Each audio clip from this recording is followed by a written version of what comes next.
Topik yang seterusnya bertajuk Bergirang di dalam Tuhan. Anak-anak Tuhan akan dipanggil untuk mewakili Kristus dan memperlihatkan kebaikan dan belas kasihan Tuhan. Yesus telah memperlihatkan kepada kita sifat Bapa yang sebenarnya. Sekarang, kita memperlihatkan Yesus kepada dunia yang tidak tahu kebaikan kasih-Nya. Yesus telah berdoa kepada Bapanya, "Aku telah mengutus mereka ke dalam dunia sebagaimana Engkau telah mengutus Aku ke dalam dunia. Aku di dalam mereka dan Engkau di dalam Aku, supaya dunia ini mengetahui bahwa Engkaulah yang mengutus Aku." Yohanes 17 ayat 18 dan 23. Rasul Paulus menulis kepada murid-murid Yesus, "Kamu sendirilah surat yang kami bawa untuk diketahui dan dibaca oleh tiap-tiap orang." 2 Korintus 3 ayat 2. Anak-anak Kristus adalah sama seperti surat kepada dunia. Jika kita pengikut-pengikut Kristus, Dia kirimkan kita seperti surat kepada keluarga kita.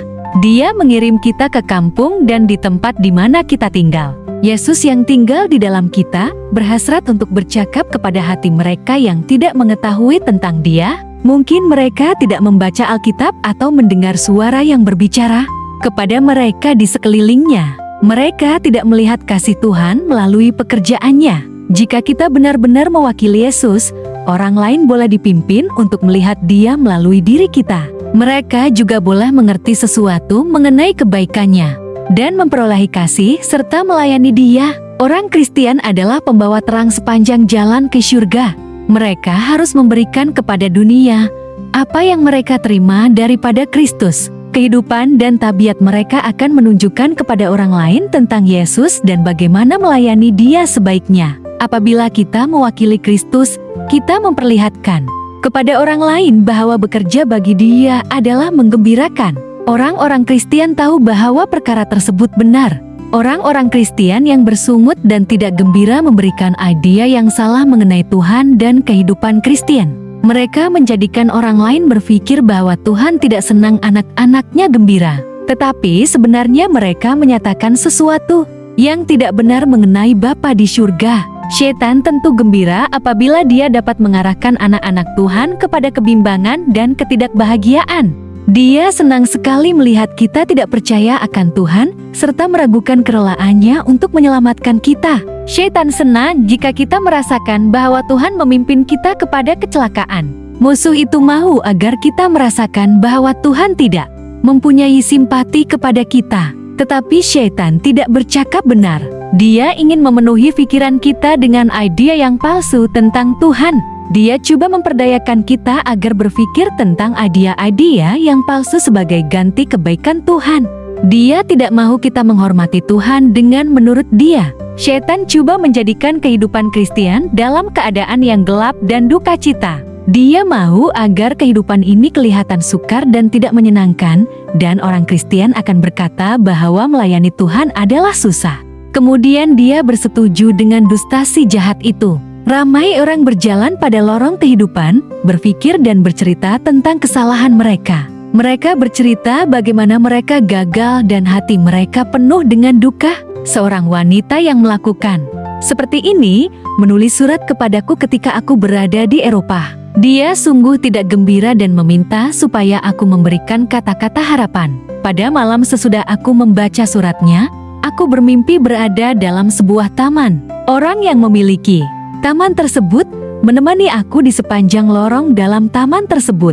Sementara aku mengumpul beberapa jenis bunga dan seronok melihat kecantikannya, lalu wanita yang berjalan di sampingku memanggil aku untuk melihat duri-duri yang hodoh di jalannya. Disitulah dia menangis kesedihan. Dia tidak berjalan di atas lorong atau mengikut pemandu, tetapi dia berjalan di antara duri-duri tersebut. Oh, dia menangis, sungguh kasihan taman begini indah, tercemar oleh duri. Kemudian pemandu itu berkata, biarlah duri-duri itu sendirian, karena duri-duri itu hanya akan melukakan kamu. Kumpulkanlah bunga mawar, bunga bakung dan yang berwarna merah muda. Kita seharusnya berpikir mengenai pengalaman manis di dalam kehidupan kita. Adakah kita mempunyai waktu yang bernilai apabila hati kita dipenuhi dengan kesukaan ketika roh Tuhan berbisik kepada kita? Apabila kita merenung semula kehidupan kita, dapatkah kita melihat masa yang menggembirakan? Adakah janji-janji Tuhan seperti harumnya bunga yang tumbuh di sepanjang perjalanan kita? Dapatkah kita biarkan kecantikan dan keharumannya memenuhi hati kita dengan kesukaan? Duri-duri hanya akan melukakan dan menjadikan kita bersedih. Jika kita mengumpulkan duri-duri dan memberikan kepada orang lain, kita memalingkan kebaikan Tuhan. Kita menghalang orang-orang di sekeliling kita daripada berjalan melalui lorong kehidupan. Kita tidak seharusnya coba mengingat semua yang tidak menggembirakan pada masa lalu. Kita tidak seharusnya bercerita dan berduka cita mengenai dosa-dosa yang lalu. Kita akan tertekan dan merasakan bahwa kita tidak mempunyai harapan.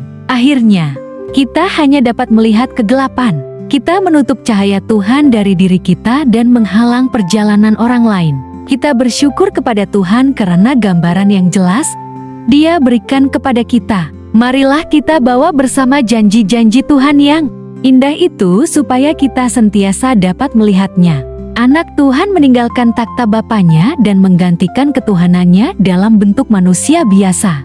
Dia menjadi manusia supaya dia boleh menyelamatkan manusia dari kuasa setan.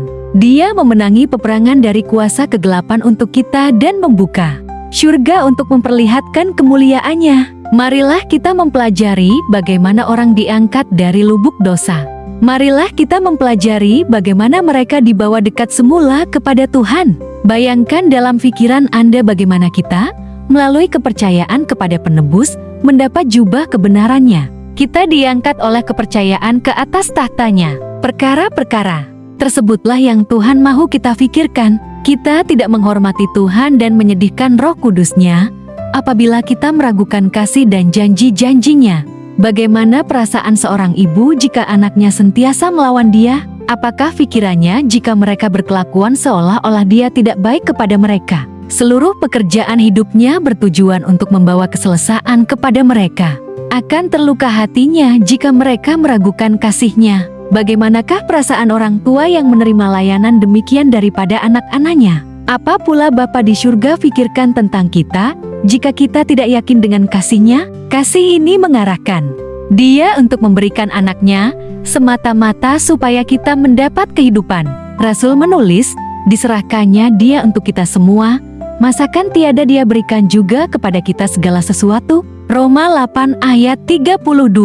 Namun, berapa orang dengan perbuatan ataupun oleh perkataan memalingkan diri daripada kasih-Nya? Mereka berkata, Tuhan tidak sesungguhnya berkata demikian kepadaku. Mungkin Dia mengasihi orang lain, tetapi bukan aku. Pikiran begini membahayakan, karena setiap perkataan yang meragukan menjemput setan ke dalam hati kita. Keraguan kita sendiri diperkuatkan dan malaikat-malaikat akan berpaling daripada kita. Kita tidak sepatutnya berbicara mengenai keraguan apabila setan menggoda kita.